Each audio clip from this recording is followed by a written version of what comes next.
توهی شاه جلال باشو کوه بی زوال. شلوم دوستای عزیز، برادرها و خواهرها، امیدوار هستم خوب و خوش سر حال باشین. از محبت و فیض خداوند بهره‌مند بودن، نعمات و برکات خداوند همیشه در زندگیتان جاری باشه. باز هم تلویزیون مسیحیان اینترنتی مسیحیان افغان است و از طریق یک برنامه و موضوع جدید در خدمت شما عزیزان قرار دارم. تشکر میکنم از دوستایی که با ما در تماس بودن و پیام‌های خود را از طریق‌های مختلف بر ما فرستادن. دوستای عزیز، تشکر از اینکه برنامه ما را میبینین و به دوستایی که تا بال جواب دادن نباشم، چون پیداد مسیج ها بسیار زیاد است، حتما جواب میتونم و با اونا در تماس میشم. بازم میتونین برای پیشبرد و ترقی برنامه ما پیشنهادهای خود و طرحهای خود را بفرستین. خودتان هم میتونین از هر طریقی که به شهادتتان باشه و غیره با ما تماس بگیرین و شهادت های خود شریک بسازین. حتی اگر میخواین پیام شریک بسازین، ما حاضر آماده هستم از طریق از برنامه به نشر برسانیم. دوستان عزیز، امروز بازم با یک برنامه جدید در خدمت شما قرار دارم و در این آخر روزها دیده میشه که بدبختانه مثل همیشه در افغانستان بازم مردم به طرف قومگرایی و به طرف نژادگرایی و به طرف زبانگرایی و غیره میرن، و وقتی که میبینن یک شخص درباره یک زبان یا قوم دیگه یک چیز میگه، اینا عکس العمل نشان میتن و بعضی کسای طرفدار از میشه و بعضی کسای بر علیه از بعضی کارها را انجام میتن. و این واقعا یک مشکل بسیار بزرگ است در جامعه. وقتی که مردمی که در یک جامعه متحد زندگی میکنن، در اوجا از زبانهای مختلف و قوم‌ها و نژادهای مختلف هستند، از ملیت‌های مختلف، اونا بر علیه هم دیگر خود، بر علیه هم زبان هم دیگر خود، بر علیه نژاد و قوم یک دیگر خود صحبت‌های داشته باشند و حتی به سرحد برسه که هم دیگر هم مسخره کنن و حتی تا سرحد خشونت را پیش برن. این بسیار یک موضوع بد است و ما کاملا برخلاف از این موضوع هستم، چرا که کتاب مقدس برخلاف از این موضوع است و کتاب مقدس کاملا این را رد میکنه. دوستان، من امروز موضوع برنامه ما است که مسیحیت کاملا برخلاف مسائل تبعیض نژادی و قومی و لسانی و همچنان ملیتی هست و در مسیحیت تبعیض ملتی، نژادی، قومی و لسانی جا ندارد. ما میخوایم که نظر کتاب مقدس را درباره همین موضوعی که بر شما گفتم امروز بیان بکنم.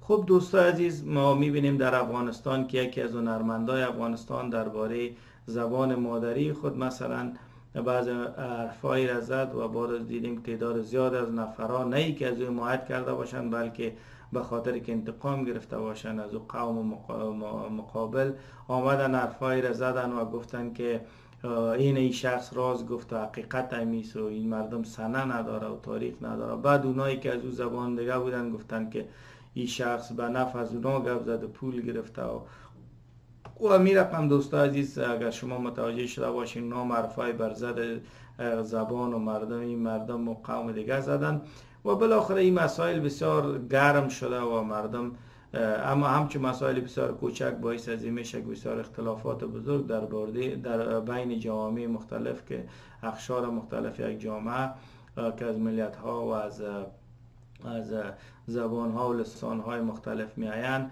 قوم های مختلف میآیند، برپا شوه و این خوب نیست برای یک جامعه سالم.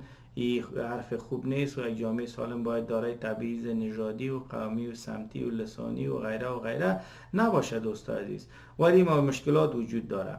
خب این مشکلات عموما در جوامع وجود می داشته باشه، در کشورها و جاهای وجود می داشته باشه که در اونجا مسیحا زندگی نمی کنن، چرا که کسایی که واقعا مسیحی باشن و به کتاب مقدس ایمان داشته باشن، اونا دیگه بر از اونا زبان شخص، قوم شخص، ملیت شخص، نژاد شخص هیچ کدام فرق نمی داشته باشه. اونا بر از اونا هیچ فرق نمی کنه که تو از کدام زبان هستی، کدام ملیت و نژاد و قوم، هیچ کدام فرق نمی کنه، بلکه اونا خود شخصیت انسان را مورد احترام قرار میتن و میگن که انسان برای ما مهم است، کرامت انسانی یک شخص برای ما مهم است و هیچ فرق نمیکنه که شخص به کدام زبان صحبت میکنه یا از کدام نژاد و قوم و ملیت است. یک موضوع بسیار مهم است دوستان عزیز. کسی که مسیحی باشه همچون مسائل برش اصلا مطرح نیست. یعنی مثلا من دوستایی دارم که از به زبانهای مختلف صحبت میکنه، نه تنها دوستای افغانی بلکه از خارجی هم از ملیت‌های مختلف، از قوم‌های مختلف هستند، از نژادهای مختلف هستند، دارای رنگ‌های مختلف پوست می باشند، ولی من همیشان بس شکل و صفت انسان میبینم و به کرامت انسانیشان من احترام دارم و هیچ تابال بر من این مسئله مطرح نبوده که تو کی هستی. تنها یک مسئله برای ما مطرح است که ما میگم خوب کیایی هستند که به خداوند یسوع مسیح ایمان آوردن و کیایی است که تابالی برکت نصیبشان نشده و اونایی که برای برکت نصیبشان نشده ما بیشتر کوشش میکنم که اونها این برکت نصیبشان شود. یعنی اونا رو ما یک گروه دوم یا دست دو نمیبینم، بلکه اونا را حتی از کسایی که به عیسی مسیح ایمان آوردن توجه ما بیشتر به اونها است که بیاین یا ایمان بیارن. متوجه هستین دوستان عزیز؟ پس وصفت یک مسیح بسیار شرم است و جای ننگ است که مسیحا بیاین و درباره مسائل قومی و نژادی و لسانی و رنگ پوست و ملیتی و غیره تبعیض نشان بدن و حرفای تا و بالا و کوتاه بزنن. متوجه هستین دوستان عزیز؟ اصلا مسئله است که مهم نیست برای کسی که واقعا خدا را بشناسه و خدا پرست باشه. چرا کسی که خدا شناس خدا پرست باشه و میگه خدا مگی را خلق کرده و همین نژادها و قوم‌ها و زبان‌ها و همه چیز لسان‌ها را خدا برای مردم داده دیگه. ما با مخلوق خدا می‌نگریم، به خدا می‌نگریم و به خاطر خدا و کرامت انسانی که بر انسان داده به خاطر و کرامت انسانی با همه انسان‌ها احترام داریم. این بسیار یک موضوع مهم است دوست عزیز.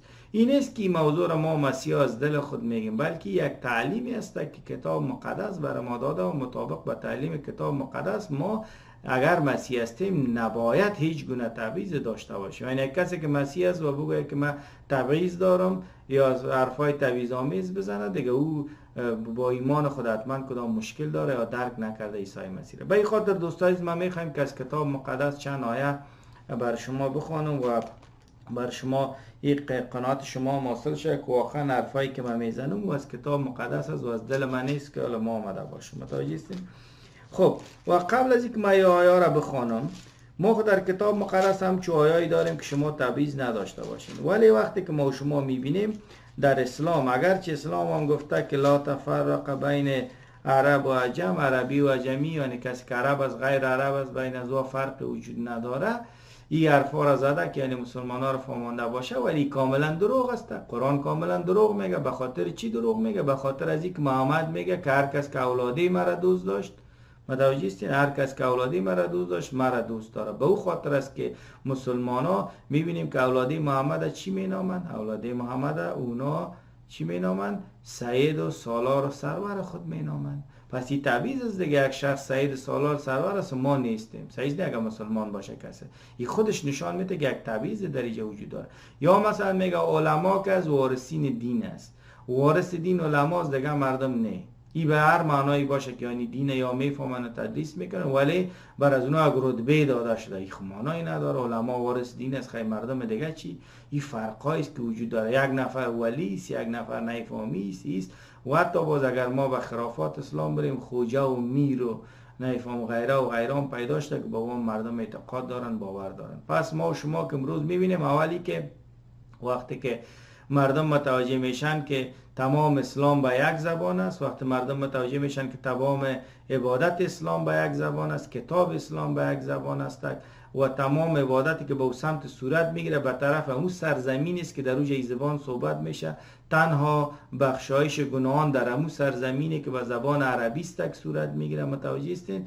و پیغمبر هم از اونجا بوده، اولادش هم کلش عرب است و تمام برکت ها بینیم سرزمین عرب رفته که هم اولادش سید است، هم بتخانهش امروز خانه خدا شده، هم شهر مکهش که شهر بت پرستا بوده جای بخشایش گناهان شده و محل شده که مردم به طرف ظهور بگردانند. یک سنگ سیاه کثیف که حالت شکل حالت تناسلی زن را داره، او سنگ قدوس گشته، مقدس گشته، مردم را لمس میکنه، ماچ میکنه و زبان عرب آمده زبان رسمی دین شده، زمان بهشت شده، عبادت هم با موس، قرآن هم با موس و این رقم تمام چیز رب داره به عربستانی. خودش یک تبعیض نشان میده. متوجه هستین دوستان؟ خود از یک تبعیض نشان میده.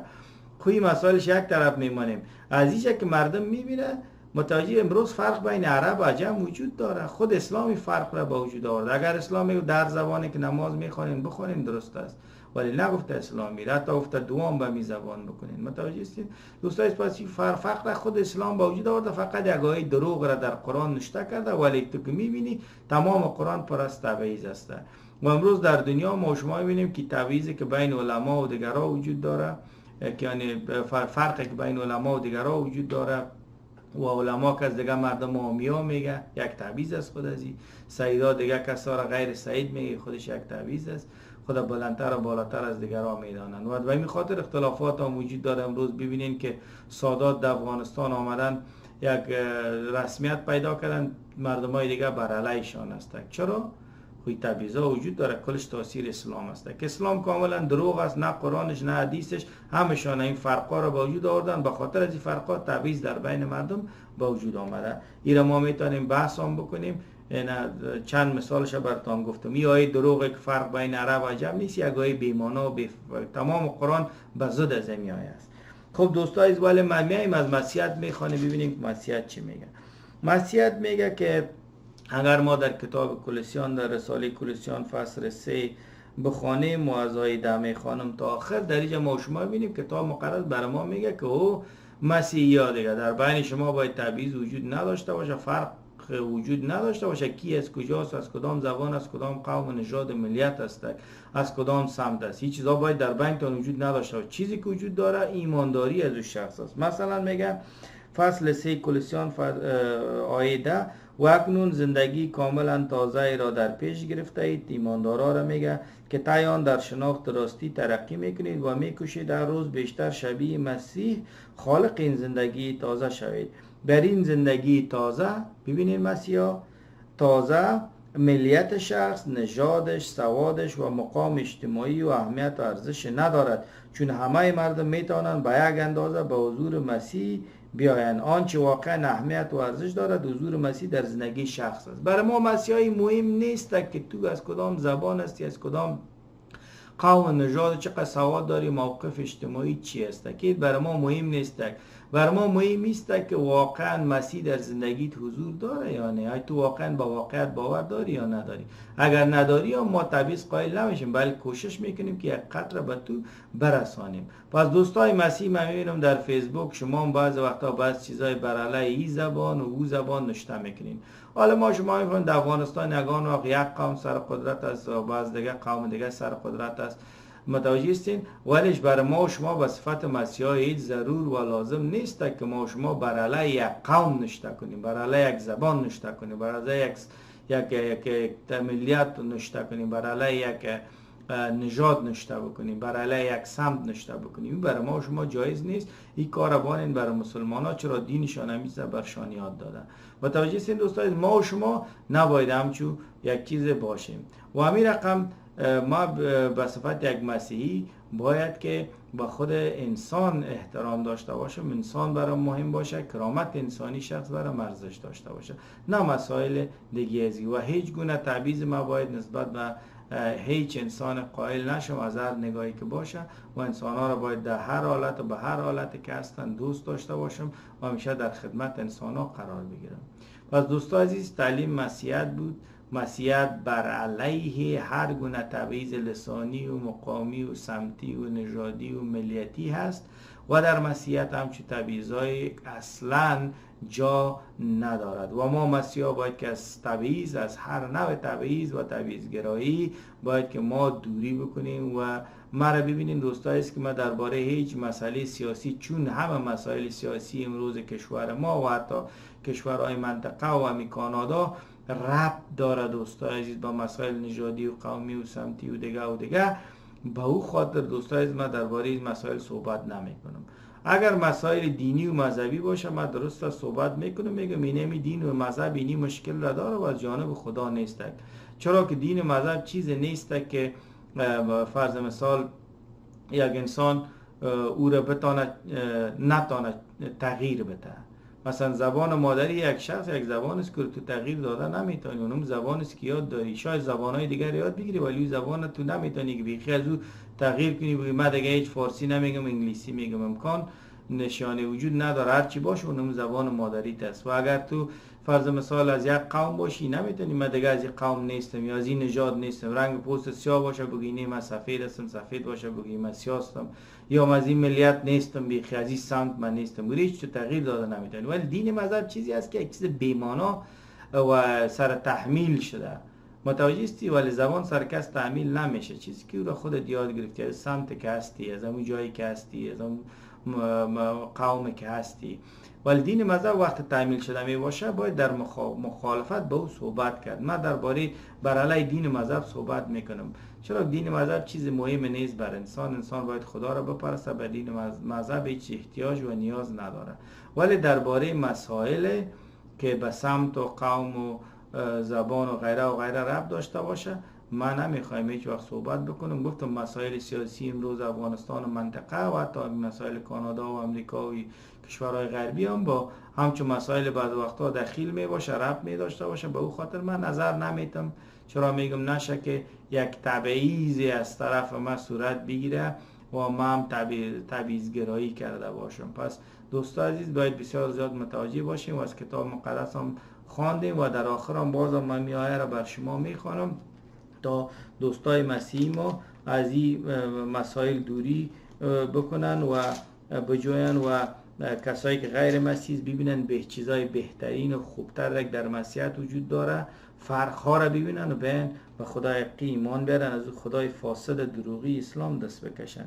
در اینجا فصل 3 کولوسیان میگه، رساله کولوسیان آیده و اکنون زندگی کاملا تازه را در پیش گرفته اید که طی آن در شناخت راستی ترقی میکنید و میکوشید هر روز بیشتر شبیه مسیح خالق این زندگی تازه شوید. در این زندگی تازه ملیت شخص، نژاد، سواد و مقام اجتماعی و اهمیت و ارزش ندارد، چون همه مردم میتوانند به یک اندازه به حضور مسیح بیایند. آنچه واقعا اهمیت و ارزش دارد حضور مسیح در زندگی شخص است. ما و شما مسیحا کوشش کنیم که مسیح در زندگی خود ما حضور داشته باشه، نه اینکه ما بریم تبعیض‌گرایی بکنیم و مردم دیگر مورد قضاوت قرار بدیم. تشکر دوستان عزیزی بود بر موضوع برنامه امروز تلویزیون اینترنتی مسیحیان افغان. ما در خدمت شما هستیم، پیام‌هایتان، پیشنهاداتان بفرستین برای ما از طریق شماره تلفن و همچنان آدرسایی که در زیر می‌بینین و ما حتما دوستان عزیز در خدمت شما می باشیم تا برنامه آینده که بازم با یک موضوع جدید در خدمت شما قرار میگیرم. دوستان عزیز همه شما را به خدای زنده و حقیقی یسوع مسیح میسپارم، خدایی که تبعیض‌گرا نیست و خدایی که همیشه بشر را دوست داشته و هیچگاه برخلاف بشر نبوده و نمی باشه و نخواهد بود. و شما را به امو یسوع مسیح خدای زنده میسپارم. وقت خوب داشته باشین. آمین.